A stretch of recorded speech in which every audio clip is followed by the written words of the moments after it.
your child might be spending more time staring at a screen than sleeping. And that's just not a dramatic line. That's real life for most families today. The average teen spends around 8 hours a day on screens, and that's over 56 hours a week. That's over a full-time job. And the worst part, according to the World Health Organization, screen time is now being directly linked to rising levels of anxiety, depression, sleep issues, and social withdrawal in teens and preteens. If that scares you, good. Because today we're going to talk about device detoxing, what it is and why your child needs to do one, and exactly how to do it step by step. Also, if you stick around to the end, I'll share a real world example of a family who've successfully detoxed their homes and they came out stronger, more connected, with happier kids. And I'll share how they did it so that you can copy them. Welcome to the Parent Tech Support Show, where I empower parents with the tech knowledge they need to know to protect their kids online. My mission is to demystify parental controls, share practical tips, and reveal all the tricks that kids use so that you can navigate the online world with confidence. I'm your host, Jack Hughes, and because I grew up in this age of digital devices, I've had plenty of experience with getting around parental controls and doing things that I was supposed to. But those days are now over. Today, I use all the inside knowledge that I gleaned as a kid to help parents such as yourself protect your kids online. And I'm an expert at doing that. I've had numerous clients, I've written books, and I've helped schools.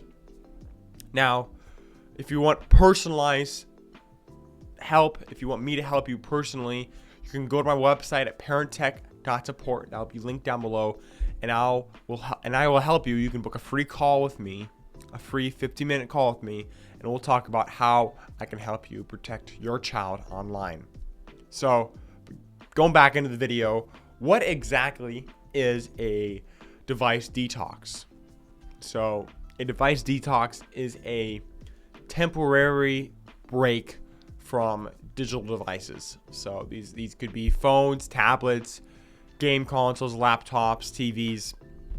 It's essentially to reset your and your child's relationship with technology. It's like a big reset button. Just as you reset your computer or your phone, you're pretty much resetting your relationship by taking a big long break with technology. I mean, it doesn't mean that you'll never use tech again or you'll never be able to turn on the TV for your child. It just means that you're giving your brains and your child's brain and body time to reset and get back to a more healthier, natural balance. Think of it like a sugar detox or a caffeine detox. You take a break from caffeine or from sugar. It's not forever, but after a week or two without it, you crave it less, you sleep better, and you feel more like yourself and more like your child's self. So, why should you detox? What are the benefits? What are the cons of not detoxing? Well, when your child is on a screen all the time, especially fast-paced apps like TikTok, like YouTube Shorts, like Instagram, like these apps are designed by literal brain scientists to release as much dopamine as possible, to have the most addictive algorithm as possible.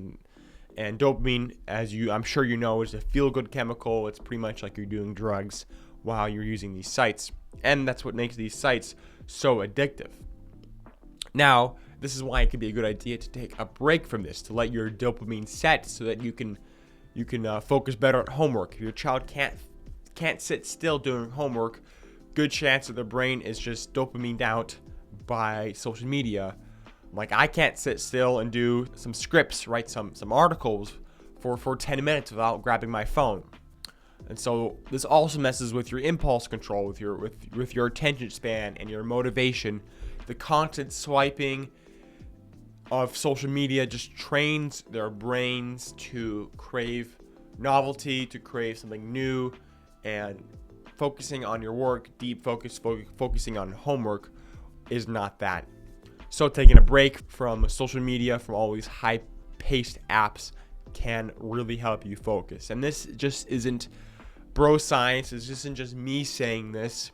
This is heavily researched by many professionals and organizations. So a study from JMA Pediatrics found that a high screen time in early childhood was linked to poorer cognitive development by age 5. Just at age 5, if you've been using screens for a long time, it's linked to a negative cognitive development. Another review found that excessive digital exposure is associated with increased rates of ADHD symptoms, or increased rates of anxiety, depression, and disturbed sleep. According to the Boston Children's Hospital, device detoxes help reduce stress, improve mood, and rebuild real-world relationships. So, now that's quite obvious that you should do detox and why the benefits are so numerous with detox, the question comes to, how do you plan to do detox? So number one, I would say do it as a family. Telling your child to do a detox on their own, or you're not willing, isn't fair to the child. The entire family should do it together. And it's easier if the whole family does it together, because it's the whole family teaming up. It's like a people versus the machine mentality instead of me versus the world mentality. You're also developing better family bonds when you're all doing this together, as opposed to just making your kids do it. Number two, set clear and precise ground rules.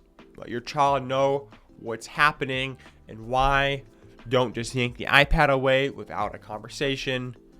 Say something like, we're doing this together to help us all feel better. Maybe show them some of the peer-reviewed studies and connect more as a family and whatnot.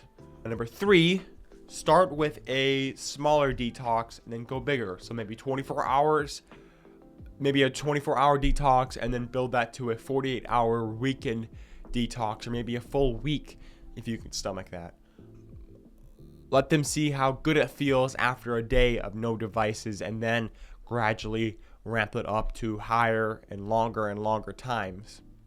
Number four, replace screens with real activities.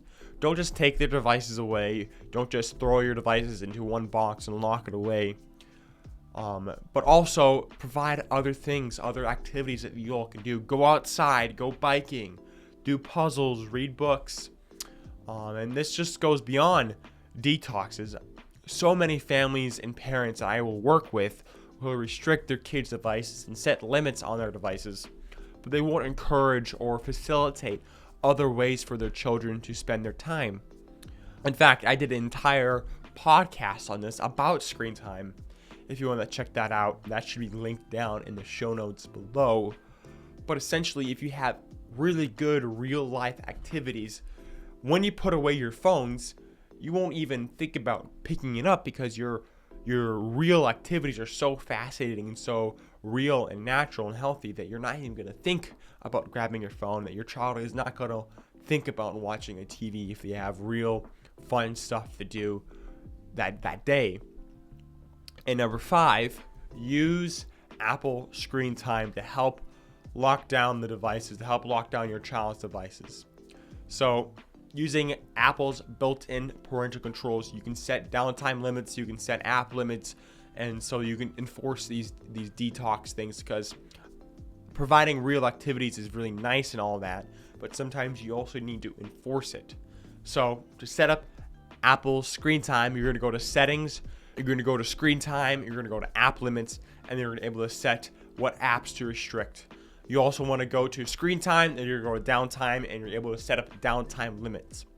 Now, me saying this right here, it sounds very simple, but it's actually quite complicated. And Apple screen time is one of the worst setup parental controls that I've ever seen. It's very hard to understand and confusing. So if you're not ready for that, if you want expert help, again, check out my website at parent-tech.support. You can get on a free call with me. I'll help you set up this parental controls. I'll help you set up app limits and make detox scheduled hours. You can even set it up to where I want my kid to have a detox every week. So maybe on Sunday, their whole phone shuts down and it's like a brick. So they have to go outside and they have to experience real life. You can set that up with screen time, and I can help you set that up as well. So check out my website at parent-tech.support. Book a free, no strings attached call with me on my website, and I'll love to help you with all of that. But as I mentioned earlier in the intro, I had a little bonus story of people who have put this detox into place, and I wanted to share a little bit about that. So Business Insider released a story about a mom who's parent of 2 kids, ages 11 and 13, did a detox. And like most families in today's day and age, screens had become an unavoidable part of their life. Whether that was for schoolwork, whether that was for entertainment like gaming, or maybe scrolling social media, they decided to do a detox. And so after doing a 2-day digital detox from social media, from their phones, from gaming, from TV, after doing a 2-day, 48-hour weekend digital detox, their change was massive, and they learned and experienced a few key things. That would be number 1, boredom is a gateway to creativity. Without screens to fill every moment, the kids started coming up with their own games and activities that they could do. So they became more creative, and they were able to do real life activities, and they essentially forgot about their phones and about their iPads and stuff. Number 2, presence matters. Without the constant distraction of notifications, of this and this, Claire liked my post, oh, Timothy didn't respond to me. They are fully present with one another, and they were able to develop real bonds with one another. Number 3, they don't need screens to have fun. The detox reminded them that some of the best moments, and I'd say the best moments, happen offline, not on your phone. Number 4, this is pretty simple, but their sleep improved.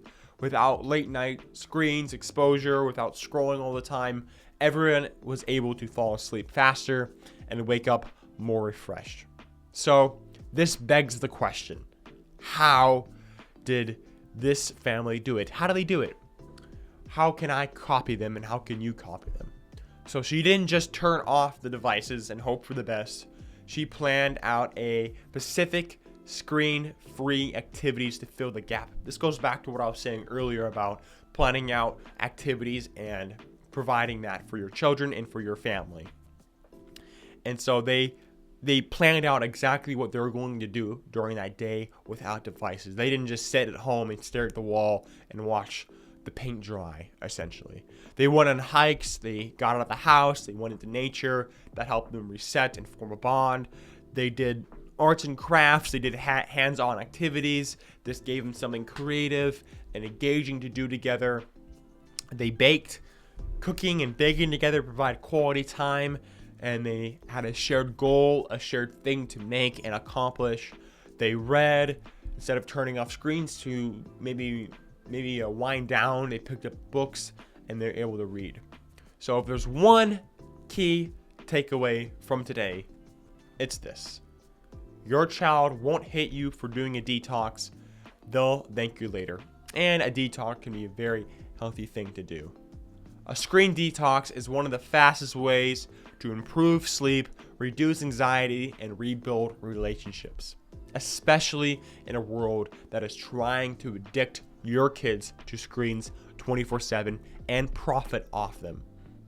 Now, again, if you need help from a professional, if you want peace of mind, book a free 15-minute call with me. Go on my website at parent-tech.support, link down below. It is totally free and could change your family's relationship with tech forever. What is peace of mind worth to you? Thanks for listening to the Parent Tech Support Show. Don't forget to like and subscribe and share this episode with other parents who want to create healthier tech habits for their kids and families. That's all for this week. I'll see you next week.